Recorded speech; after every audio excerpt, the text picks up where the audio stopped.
Welcome, Chukwudi Okolugbaja. He's already here in the studio. Chukstabo, good morning. How are you? Good morning. And it's a good Friday. Glitches are a fact of life. When they happen, you take them in stride. Of course. It's a good Friday indeed. Hello, Yan Ray. How are you doing? Very well, Chukwudi. Good to see you. Same here. All right, let me quickly take the papers. Blueprint. Reprieve as FG Labour settled for 70,000 naira minimum wage.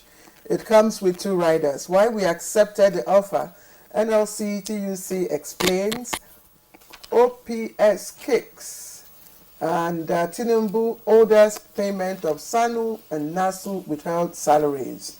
And, okay, the picture story, Minister of Information and National Orientation, Mohammed Idris, and Minister of State for Labour and Employment in Kiruka, Nijocha, President of the NLC, Comrade Joe Ajeru, President of Trade Union Congress, TUC, Festus Osifo, all of them together, briefing correspondent, State House correspondents, after meeting with President Bola Ahmed Tinubu yesterday and taking that decision, of course, that has brought down the high BP for many, many people when we heard that story yesterday about the threats to go on a 1 month or 3 month strike.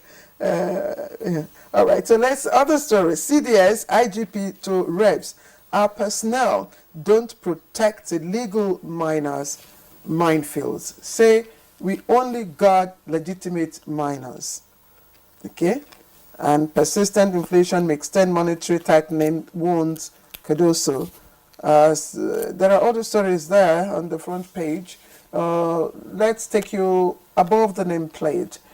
Reps cut down salaries by 50% for 6 months. Okay, let me quickly. This is sports. FIFA ranking. Super Eagles drop as Spain climb to 3rd position. JAM releases cutoff marks for 2024-2025 admission. And the New Telegraph, again, also leads with Tinubu, Labour agree on 70,000 minimum wage. Reduces period of review to 3 from 5 years. President orders finance, budget ministers to resolve issues with SANU and NASU, as Labour urges government not to court major national interests. Quite a number of riders to that story. Executive and legislative romance dangerous for Nigeria's democracy. Atiku, PDP morally, politically unfit to point fingers, APC. Why many Nigerians can't die for the country? Uzodinma says nation, not merit-driven. And we have gubernatorial polls, 246 applicants failed Beavers accreditation test in Edo and Ondo. That's INEC. And there are other stories there. Of course, we've talked about the JAM's cutoff mark and the age limit. Hardship reps donate 432 million naira to vulnerable Nigerians as they cut salaries by 50% for 6 months. Okay. And Ray. All right. Let's take a look at what the Sun holds on the front page this morning. Of course, 70,000 naira minimum wage leads. Labour opens up on a grade 70,000 naira minimum wage on the rider. We have Rich's truce with federal government. Why I intervened? That's according to Tinubu. Kalu commends all parties. Away from that, just beside the picture story, we have universities, polytechnics, of course, colleges of education fixed minimum admissible score. All right, that has already been mentioned. And we have Atiku accuses National Assembly of supporting executive recklessness. Local government autonomy. Senate moves to scrap CX. And airline operators deny media report on alleged indebtedness to lessors. And of course, we have this one here. At the bottom of the front page of the Sun, tension over feared return of Shaibu to office. And just looking inside the Daily Sun, I can see a report here that says policeman feared dead, others injured as gunmen attack Okpebolo, Shaibu's convoy in Benin. We just hope that all of this is curtailed before the election. Chukwudi. Why would gunmen be allowed to attack the Shoaibu Kwebolo convoy and the policeman died? I think it's even an inspector level. Everybody's important, please. Police officer. It's unfortunate. That's an indication of of what to come. Because yes. in Edo, and I think that the earlier, things are addressed quickly, the better before the elections, set in. Claire, it's a big point. Yes. Nobody is talking, particularly the press, but the feelers I got suggested that even during the local government elections that happened in some places, you could see people who were called cult members with weapons. And it's as if it's becoming something. Now, so then they do. No, it can't be. God has to fight evil in this country. So it's unfortunate, really. I don't know why that should happen. Political violence, like what we saw in the U.S., against Trump, and then what we're seeing happening here, you just wonder, when will politicians take this game of politics, take politics as a game and not a do or die affair? When are we going to get to the point, especially right here in Nigeria, where we can be, preparing for elections or election day, and we can go about our normal business without fear, without worrying that parties would want to throw whatever it is at each other, just in the bid to get to that office. It's becoming sickening. You asked a good question, but maybe the snag in that is leaving it to the politicians to dictate to us. It will stop when the people say we can't take this anymore and begin to punish politicians who subject us to this preventable or avoidable torture. Okay, Chukwudi, there are 3 stories that, without doubt, drive you are smiling already. Today. Yes. No. It just, it's everybody. I was smiling. Go on, Claire. Yes, the final, decision taken by NLC and the federal government. Yesterday, when the issue was raised about the threat to go on 3-month strike, we were all like, please don't do that. Yes. But they've arrived at a decision which, according to the NLC, is acceptable to the organized labor. We say kudos to the negotiating team. At least we can breathe a sigh of relief that in the next couple of months or years, we will probably not experience any protest, because the 5-year review period was reduced to 3 years. What's your take on that? The first thing is that the kudos should go to every one of them, really.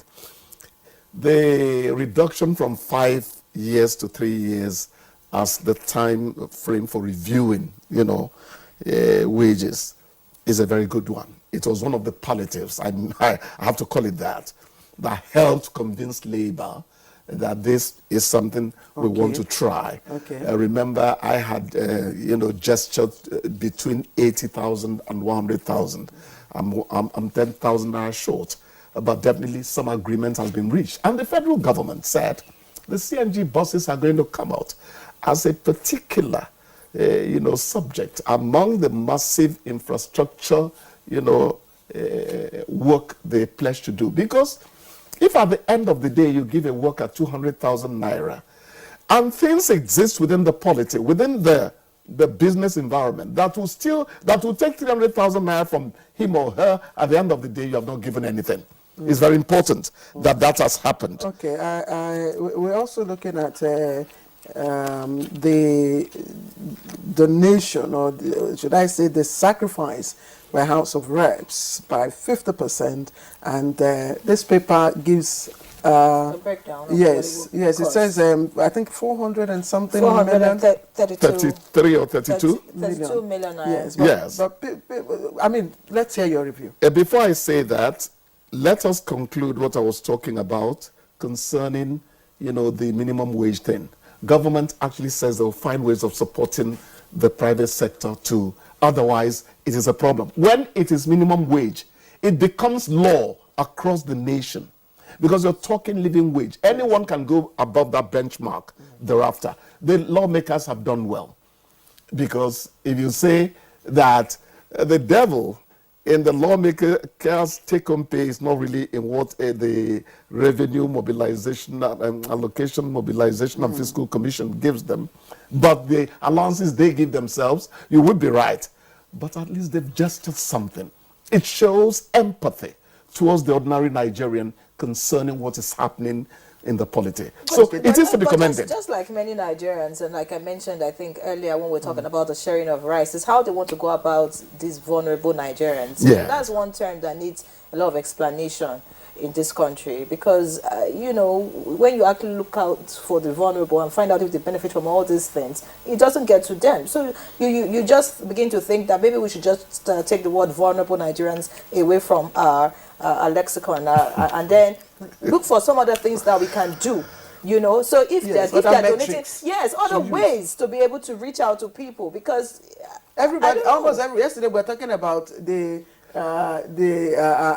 dwindling of the middle class, you know, easing into the vulnerable group. So a lot of people who apparently No. were, There are echelons of misery in this country.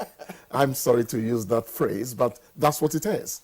There are people you take 2 mudu of rice to, and they almost kneel down and begin to shout.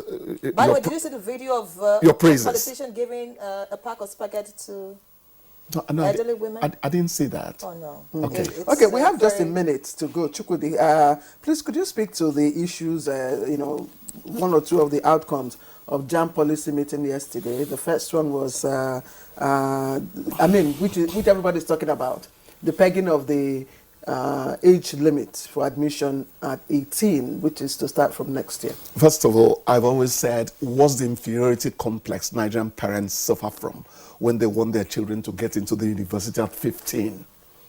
A senator, a former senator in Nigeria told me, Chukwudi, why are you bothered about your children going to school at we spent a lot of time in London. People don't do that. It's like starting primary school I don't as think well. it's inferiority complex. I don't know. Well, why the stampede?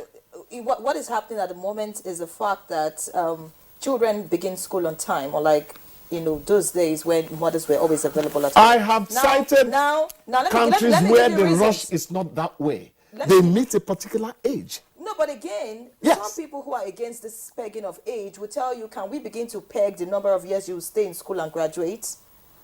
So if you say 18 years, then you're going for a course of 4 years, you should be able to peg that in 4 years you actually graduate. So it should be at that point. I don't think there's really a correlation between them. Yes, there's a correlation because you see, there are a lot of things that take a lot of time in this country. Some people spend more than 4 years because either due to strikes, Exactly. That is what we're talking about. That is not why That's what they we're are. talking about. That is not why they are getting in early. Ray, there is such a thing as in primary school. They tell you that the cognitive abilities of a child do not come best till they get to a particular age. Is that clear? I'm talking scientifically now. Maturational period. I have been directed I have been directed to conclude this. But I have a quick question. segment. I have a Okay. quick question. Does age determine maturity? Does what? Age determine maturity? Oh, most of the time it does. I don't think so. There's a time for there's a period for your brain to grow and all that. Empirical have you- evidence, Henry, proves so. Of course, yes. Yes, It's empirical I would like to evidence. see that empirical No, evidence because with the kind of things that this generation are exposed to at an early age, compared to those. Okay, quickly, my child will resist joining a cult in the university if he has managed to get to 18 or 19 and not when he's 15. Not me. It's okay. We would love to have Professor Ishak Oloyede, that wonderful man. Yes, wonderful man on Good Morning Nigeria, because from what I'm getting from both of you, Yes. it's going to be an I'll tell you 140 over 400 is not a pass mark. We are having. Let's go for a short break. Thank you, Chukwudi.